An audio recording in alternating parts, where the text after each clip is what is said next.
जय हिंद।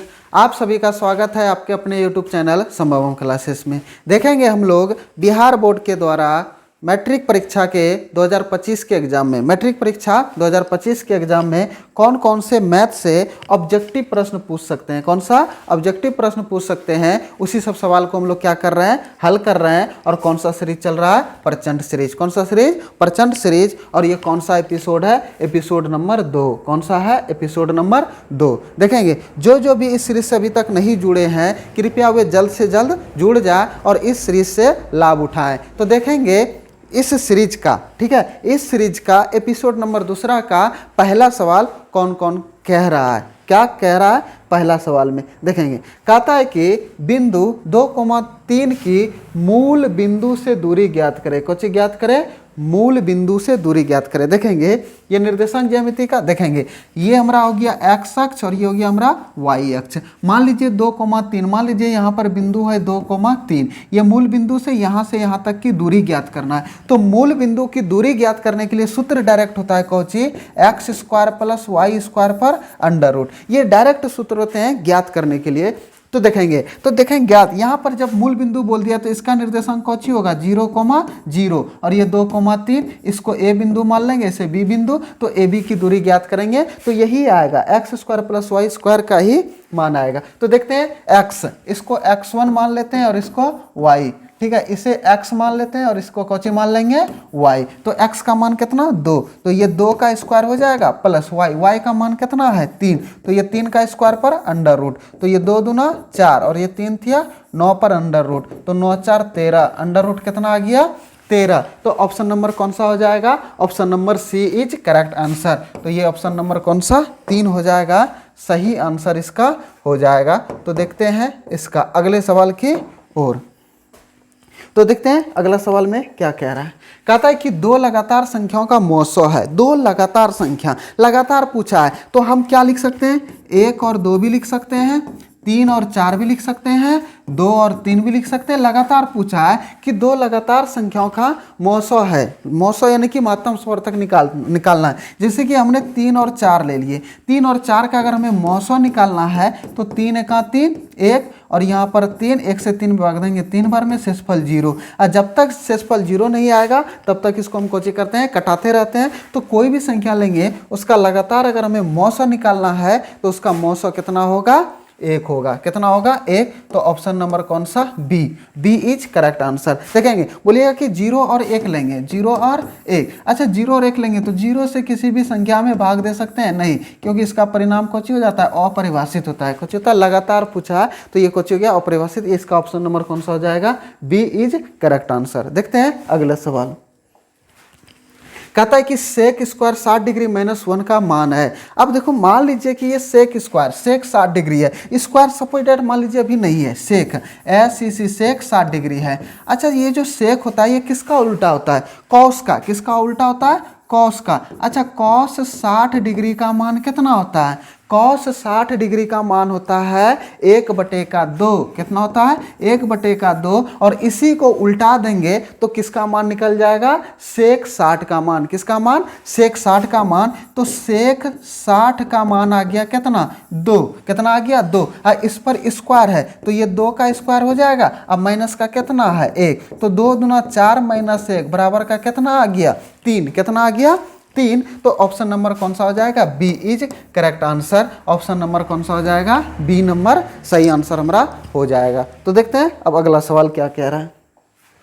देखेंगे कहता है कि यदि x² + 5x + 8 के शून्यक अल्फा तथा बीटा हो तो अल्फा + बीटा का मान होगा। देखेंगे हमें बहुपद दिया हुआ है, कौची बहुपद दिया हुआ है, x² प्लस का 5x प्लस का 8।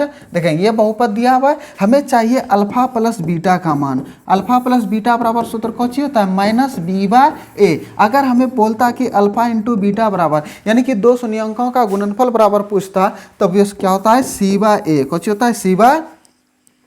हमें पूछा है 2 शून्यंकों का योगफल बराबर कौची होता है, तो 2 शून्यंकों का योगफल बराबर होता है -b/a। तो a का मान कितना है 1, b का मान कितना है 5 और c का मान कितना है 8। तो अल्फा प्लस बीटा बराबर क्या होते हैं, -b/a। b का मान कितना है 5 और ए का मान कितना है 1, 1 से भाग देंगे तो कौची माइनस का 5, क्योंकि ये सूत्र का माइनस है तो अब माइनस का 5 आ गया, तो ऑप्शन नंबर कौन सा हो गया बी इज करेक्ट आंसर। हमारा ऑप्शन नंबर कौन सा हो गया बी। देखते हैं अगले सवाल की ओर। अगर इसी में पूछे कि द्विघात बहुपद का व्यापक रूप क्या होता है, द्विघात बहुपद का व्यापक रूप होता है कौन होता है व्यापक रूप ए एक्स स्क्वायर अब प्लस का बी एक्स प्लस का सी, यही होते हैं इसका कौची व्यापक रूप। अगर त्रिघात बहुपद का व्यापक रूप पूछे तब वो कौची होता है ए एक्स क्यूब अब प्लस का बी एक्स स्क्वायर अब प्लस का सी एक्स प्लस का डी। अगर रैखिक बहुपद का पूछे तब कौची होता है ए एक्स प्लस का बी, और ये सभी में होगा क्या होगा a इक्वल नॉट 0, ये सभी में क्या होगा ए के जगह पे सिर्फ क्या नहीं होगा 0, और बाकी बात कोई भी संख्या दे सकते हैं, कोई दिक्कत नहीं है। देखते हैं अगले सवाल की ओर। कहता है कि एक घन का संपूर्ण पृष्ठीय क्षेत्रफल 216 सेंटीमीटर स्क्वायर है, तो इसका आयतन ज्ञात करेंगे। देखेंगे सबसे पहले घन का आयतन बराबर सूत्र होता है, अगर हमें आयतन ज्ञात करना है तो आयतन बराबर सूत्र होते हैं घन का आयतन बराबर भुजा क्यू यानी कि ए क्यू। हमें चाहिए ए का मान पता है हमें नहीं, ए का मान पता नहीं है, लेकिन हमें पूछा है घन का संपूर्ण पृष्ठीय क्षेत्रफल, तो घन का संपूर्ण पृष्ठीय क्षेत्रफल बराबर सूत्र होते हैं 6a स्क्वायर। कुछ होता है 6a स्क्वायर, तो घन का संपूर्ण कौचे संपूर्ण पृष्ठीय क्षेत्रफल, संपूर्ण पृष्ठीय क्षेत्रफल बराबर सूत्र कौचे होता है 6a स्क्वायर होता है हमारा। अब देखेंगे यही 6a स्क्वायर के बराबर कितना दिया हुआ है 216, ये a स्क्वायर बराबर कितना हो जाएगा 216 बटे का 6 होगा, क्योंकि ये 6 गुना में है तो इधर जाकर के किस में बन जाएंगे भाग में बनेंगे हमारा। तो ये 6 से भाग दे देंगे तो कितने बार में हो जाएगा, ये हो जाएगा 6 18 6 का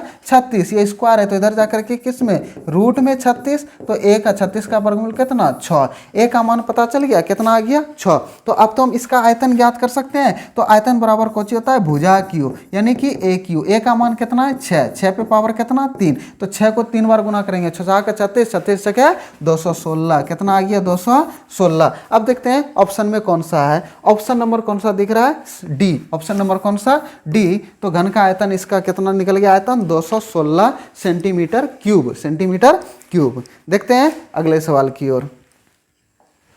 देखें कहता है कि प्रथम 5 प्राकृत संख्याओं का माध्य ज्ञात करें। प्रथम 5 तो प्रथम 5 प्राकृतिक संख्या कहाँ से शुरू होता है 1 से, जैसे कि क्या क्या लिखेंगे 1 2 3 4 5 6 डॉट डॉट डॉट कहाँ तक चल जाएंगे अनंत तक, इसी को प्राकृत संख्या बोलते हैं। तो हमें क्या सवाल में बोला है कि प्रथम 5 प्राकृत संख्याओं का माध्य, प्रथम 5 तो प्रथम 5 को प्राकृत संख्या लेना है। अब माध्य ज्ञात करने के लिए क्या होता है सभी अंकों का योग बटे केगो संख्या है, टोटल संख्या केगो संख्या है उससे कोची कर देना है भाग दे देना है, तो कोची निकल जाएगा माध्य। अब देखते हैं निकालते हैं, तो माध्य इसका ज्ञात करने के लिए प्रथम 5 को प्राकृत संख्या लेना है। कोची 1 + 2 + 3 + 4 + 5 और टोटल केगो संख्या है 5 गो, तो 5 से कोची कर देंगे भाग, तो जोड़ेंगे 5 4 9 3 12 2 14 1 15, 15 बटे का 5, 5 दिया 15, इसका माध्य कितना निकल गया 3, इसका माध्य कितना निकल गया 3। तो ऑप्शन नंबर कौन सा हो जाएगा B, B is correct answer. Option number कौन सा हो जाएगा बी, ये था माध्य। माध्य ज्ञात करने के लिए वही टोटल जितना अंक रहे सभी अंकों का योग जो संख्या है उस संख्या से भाग दे दीजिए, हमारा कुछ निकल जाएगा माध्य। कोई दिक्कत। देखते हैं अब अगले सवाल की ओर बढ़ते हैं, तो देखते हैं अगले सवाल।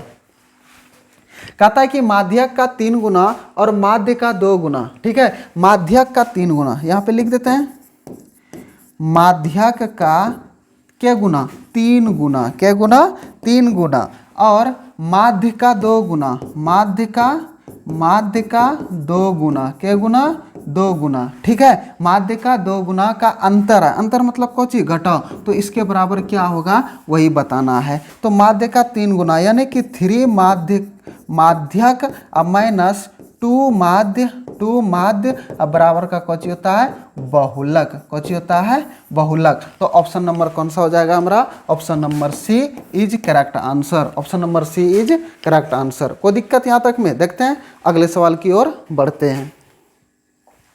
अगले सवाल में कहता है कि sin 30 डिग्री अब बटे का cos 30 degree into cot 30 degree. कितने डिग्री? Cot 30 degree. अब देखेंगे यहाँ पर इसका कैसे मान निकालेंगे। यहाँ पर कुछ ही बोला है हमें साइन 30 डिग्री अब बटे का कॉस 30 डिग्री बोला है। अच्छा कॉट को हम क्या लिख सकते हैं?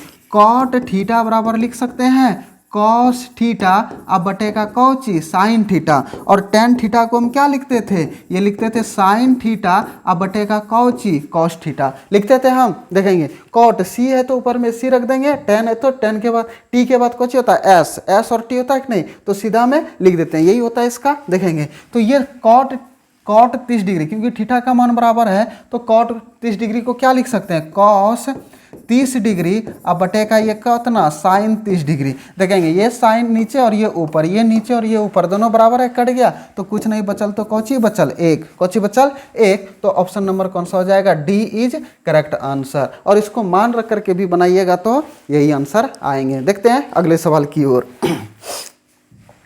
देखेंगे क्वेश्चन नंबर 10 कहता है कि एक्स अक्ष पर स्थित किसी बिंदु के निर्देशांक का रूप होगा। एक्स अक्ष पर कोई बिंदु है, देखेंगे ये हो गया हमारा एक्स अक्ष और ये हो गया हमारा कौची वाई अक्ष। इसको बोलते हैं मूल बिंदु।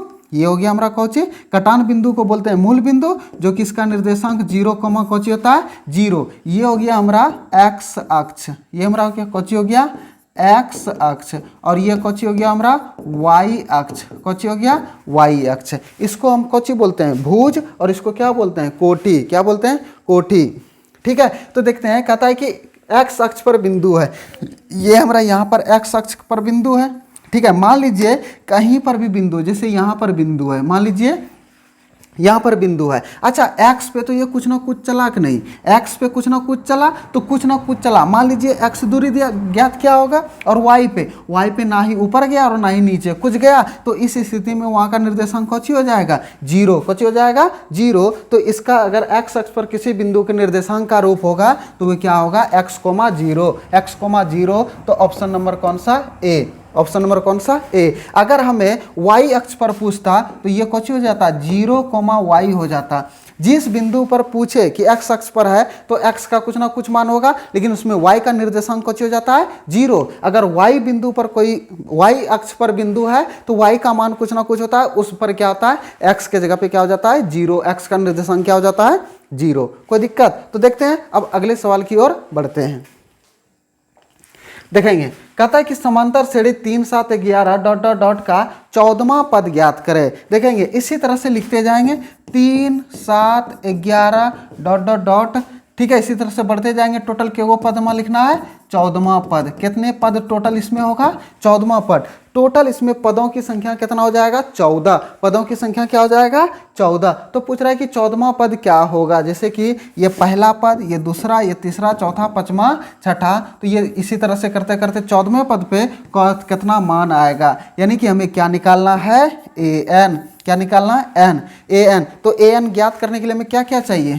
तो इसके लिए सूत्र होता है a plus n minus 1 into D. यही होते हैं सूत्र हमारा इसका। तो हमें क्या क्या चाहिए? a चाहिए, n चाहिए, d चाहिए, जो कि सब चीज मिल जाएंगे इसमें। 14वां पद, टोटल पदों की संख्या कितना है 14। तो n बराबर क्या होता है पदों की संख्या, तो n का मान कितना हो जाएगा 14। और ये प्रथम पद है a, पता चल गया डी, और दूसरे पद में से पहले पद को घटा देंगे तो कौन निकल जाएगा डी। तो देखते हैं सब कुछ मान दिया हुआ है, निकाल लेते हैं कि 14वां पद कितना होगा। तो देखते हैं ए का मान कितना है 3। डी का मान ज्ञात करने के लिए दूसरे पद में से पहले पद को घटाना पड़ता है। तो दूसरे पद में पहले पद, दूसरा पद 7 माइनस का पहला पद 3, तो कितना आ गया 4। और n का मान पता है कितना 14।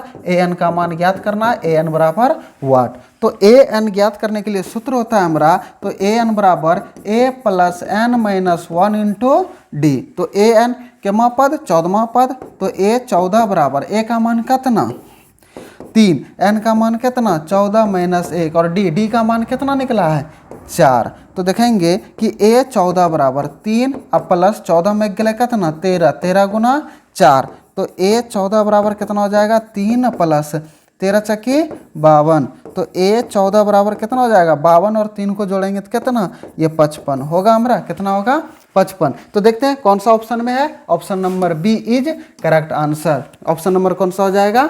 बी हमारा सही आंसर हो जाएगा। तो देखते हैं आज इतना ही। टोटल क्वेश्चन नंबर के गो था 10 गो, के गो था 10 गो। और ये एग्जाम में इसी टाइप के क्वेश्चन पूछे हैं, हो सकता है यही क्वेश्चन पूछ दे, ठीक है। तो देखते हैं अब जो भी इस सीरीज से नहीं जुड़े हैं, कौन सा सीरीज से देख लेते हैं, प्रचंड सीरीज से। कौन सा सीरीज से? प्रचंड सीरीज से जो नहीं जुड़े हैं। और ये एपिसोड नंबर कौन सा है? 2। एपिसोड नंबर कौन सा है? 2। तो जल्द से जल्द जुड़ करके इस एपिसोड का लाभ उठाएं, इस सीरीज का लाभ उठाएं। और जो अपने दोस्तों में शेयर नहीं किए हैं वीडियो को, शेयर जरूर कर दीजिए। लाइक नहीं किए हैं तो लाइक जरूर कर दें। अगर आप हमारे चैनल पर नए हैं तो चैनल को सब्सक्राइब जरूर कर दें। जय हिंद, धन्यवाद।